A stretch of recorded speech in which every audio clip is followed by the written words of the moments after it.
আসসালামু আলাইকুম। আপনারা সবাই কেমন আছেন? আলহামদুলিল্লাহ আমরা অনেক ভালো আছি। তো আমি আজকে রান্না করবো বাঁধাকপি ভাজি। তো দেখেন কীভাবে আমি আজকে বাঁধাকপি ভাজিটা রান্না করি।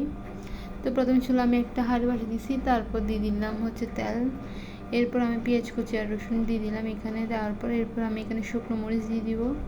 এবার আমি একটু হালকা ভালো করে নেড়ে চেড়ে নিচ্ছি যাতে এগুলো একটু হালকা ভালোভাবে কষানো হয়ে আসে। একদম ভালো নেড়ে চেড়ে নিলাম। তো দেখতেছেন একদম ভালোভাবে যখন কষানো হয়ে আসবে তখন আমি এখানে বাঁধাকপিগুলো দিয়ে দিব। এগুলো আমি আগে থেকে কেটে দিয়ে ভালো করে পরিষ্কার করে নিয়েছি। বাঁধাকপিগুলো আমি এবার দিয়ে দিলাম তেলের মধ্যে, যেহেতু আমি এগুলো ভাজি রান্না করব। দেওয়ার পর আমি একটু হালকা নেড়ে চেড়ে নিলাম। এবার একটু হালকা নেড়ে চেড়ে নিয়ে কিছুক্ষণ চুলের মধ্যে রেখে দিব।